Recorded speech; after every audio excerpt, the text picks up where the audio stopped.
बिस्मिल्लाहिर्रहमानिर्रहीम। फरमान मुस्तफ़ा सल्लल्लाहु ताला अलैहि वसल्लम, जो दिन भर में मुझ पर 50 मरतबा दुरूद शरीफ पढ़ेगा, क़यामत के दिन मैं उसके साथ मुसहफ़ा यानी हाथ मिलाऊंगा।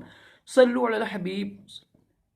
दाएं हाथ से खाना खाना सुन्नत मुबारक राशिद आतारी नूरी दवा खाने की तरफ से। और आप देख रहे हैं मुजर्रब नुस्खा लेकर आया हूँ वज़न बढ़ाने के लिए, मोटा होने के लिए, जिस्म को ना भारी करने के लिए। कुछ लोग बड़े सूखे होते हैं बेचारे, खाते हैं लगते ही नहीं बेचारों को, बिल्कुल यानी सूखे होते हैं, औरतें भी और लड़के भी, मर्द भी, बच्चियाँ भी। तो ये नुस्खा इस्तेमाल कीजिएगा, इंशाल्लाह बिल्कुल इंशाल्लाह 100% काम करेगा। लेकिन जिस तरह मैं कहता हूँ उस तरह करना है, फिर ही काम करेगा। दो नुस्खे बताऊंगा इंशाल्लाह मैं आपको। एक तो बड़ा आसान नुस्खा है, वो मैंने कल वीडियो बनाई थी, बहमन सफ़ेद और सुर्ख के फ़ायदे। आप ना बहमन जो सफ़ेद है ना वो ले लें आप, 100 ग्राम ले लें आप। 100 ग्राम लेकर उसको पीस कर ये आधी चमची रात को दूध के साथ इस्तेमाल करें 1 महीना, इंशाल्लाह फ़र्क पड़ेगा।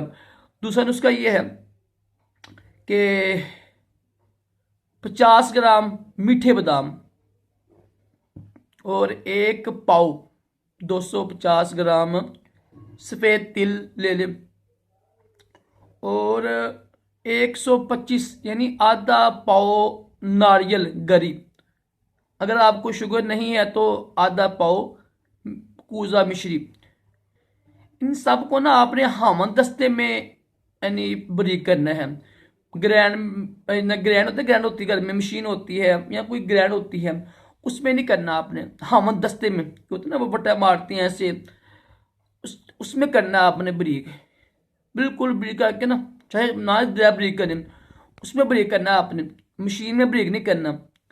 तो ये आप सुबह शाम पानी के साथ, दूध के साथ, दही के साथ इस्तेमाल करें 1 चमची। इंशाल्लाह 1 माह में इंशाल्लाह आपका वज़न 2-3 किलो बढ़ जाएगा। बहमन सफ़ेद भी इस्तेमाल करें रात को, ये भी साथ ये भी इस्तेमाल कर सकते हैं, बड़ा ही मुजरब है।